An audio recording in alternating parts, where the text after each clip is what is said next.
Hello everyone, welcome to Simplify SSB.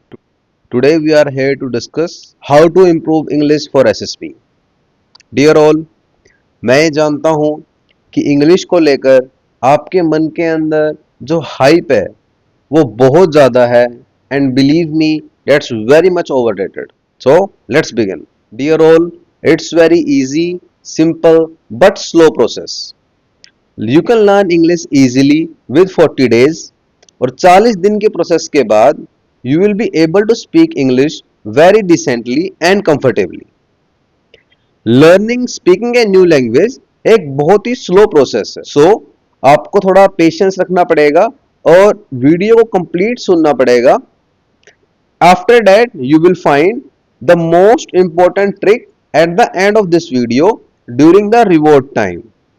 Because 90% of the people जिन्होंने video start की थी वो आखिरी तक नहीं पहुंच पाए. Let's break some myths. First myth is English is a very difficult and complex process. क्या ऐसा है? बिल्कुल नहीं. Because English language is a tribal, farmers and common man language with very recent origin comparing to your mother tongue. ना तो ये संस्कृत और तमिल की तरह कॉम्प्लेक्स है और ना ही पाली, प्राकृत और बंगला की तरह एंशियंट. ना ही ये देवताओं की लैंग्वेज है जैसे कि Sanskrit. And it is bound to be an easy language as it is a common man language. So क्या ये complex and difficult है? Absolutely no, a very big no. The next myth is grammar का बहुत बड़ा role है while you are speaking English. क्या ऐसा है?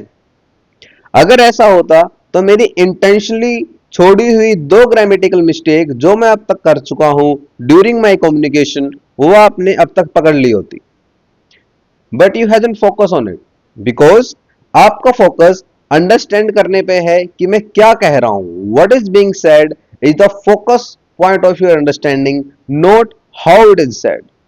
सो the role of grammar is absolutely nothing while speaking English.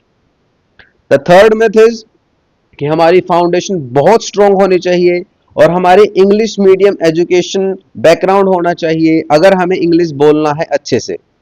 क्या ऐसा है? आपके कितने ही दोस्त हैं जो इंग्लिश मीडियम से पहले पढ़े हुए हैं या हो सकता आप खुद भी पढ़े हो वहां से, बट आज भी आप कंफर्टेबली इंग्लिश बोलने में उतना इजी महसूस नहीं करते हैं. ऑन द अदर हैंड अगर हम देखें एक न्यू बॉर्न बेबी सिर्फ ए फ्यू वीक्स के अंदर साइन लैंग्वेजेस या जो उसके आसपास की लैंग्वेज है वो समझना शुरू कर देता है और कंप्लीट उस लैंग्वेज को विद इन फ्यू मंथ्स वो समझना शुरू कर देता है. एंड आई थिंक कि हम स्मार्ट हैं then a new born baby. So we don't require any strong foundation और इंग्लिश मीडियम एजुकेशन बैकग्राउंड अगर हमें इंग्लिश बोलनी है. यस, अगर आपके पास स्ट्रॉन्ग बैकग्राउंड है it will definitely help, but it's not a must have thing. And at last but not the least, English is very important during the SSB. Simply telling you it's not crucial. आप बिना English के भी recommend हो सकते हैं, but आपका group, आपके assessors India के वेरियस रीजन से आए हैं और इसलिए English become a common point of communication. It is not the language that is used, it is what is said which make the difference. एक weak statement जो English में दी गई है वो weak ही रहेगी और एक strong statement जो कि हिंदी, तमिल या बांग्ला में दी गई है वो strong ही रहेगी. I think you still want to learn it. हमें वो सीखनी है because the assessor said you gentlemen try to speak in English. If you stuck somewhere you can go to your regional language but try to come back as soon as possible. तो हमें ये सीखना है. Dear students, एक language knowledge के basically ये 5 parts होते हैं: reading, understanding, speaking, writing and fluency.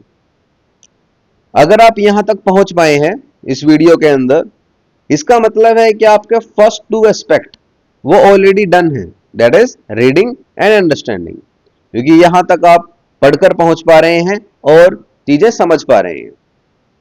बचे हुए जो 3 पार्ट हैं that is writing, speaking and fluency, उसके लिए हमें इंग्लिश टेक्स्ट को पढ़ना स्टार्ट करना पड़ेगा. विच मीन्स आपका क्लासरूम टेक्स्ट हो, कोई न्यूज़पेपर, कोई मैगजीन या कोई भी बुक, आप उसे पढ़ेंगे, बट पढ़ना कैसे है? आप उसे लाउडली पढ़ेंगे, मिरर के सामने खड़ा होकर। You will stand in front of the mirror and start reading your English text loudly. You will record your voice and listen it again.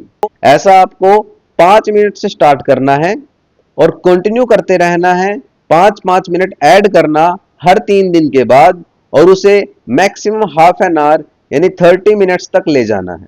Means आप इंग्लिश टेक्स्ट कोई भी 30 मिनट तक पढ़ेंगे और जोर से बोलकर पढ़ेंगे, मिरर के सामने खड़े होकर अपनी वॉइस रिकॉर्ड करेंगे और उसे दोबारा सुनेंगे। आफ्टर रीडिंग आप लिखने की कोशिश करेंगे जो भी आप उसमें से रिटेन कर पाए। आप कहेंगे कि ये तो बहुत आसान है, बिलीव मी ये नहीं है, बिकॉज जैसे ही आप इसे करना शुरू करेंगे अभी आपके अंदर वो चाइल्ड लाइक क्यूरोसिटी जो है वो काफी कम हो गई है। I assure you, after 5 days, after 1 week, it will be very challenging to continue the same. You need to have faith in me and just follow this exercise for 40 days. Because आप recording कर रहे हैं, आपके पास first day की और 40th day की recording होगी, आप उसमें डिफरेंस खुद महसूस कर पाएंगे with the proof. So dear all, I know कि आपने इंग्लिश का इतना हाइप बना दिया है कि इस सिंपल प्रोसेस के बाद भी इसे फॉलो करने की बजाय आप कहीं और सर्च करेंगे कि आपको कुछ कॉम्प्लेक्स मिल जाए ताकि आप इंग्लिश सीख सकें।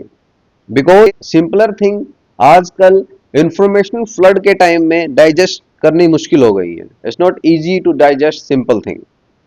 बट माय डियर, आप और कुछ भी करें, मैं उसके लिए आपको मना नहीं करूंगा, but at least for these 40 days give me 15 minutes daily and you will see the change.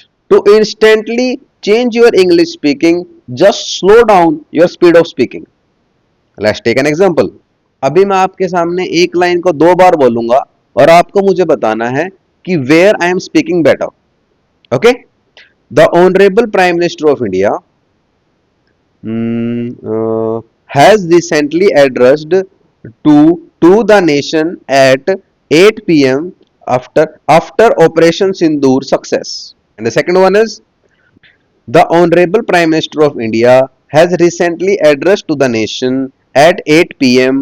after Operation Sindoor success. Undoubtedly, my second speaking is better because यहां मैं स्टक कम कर रहा हूं।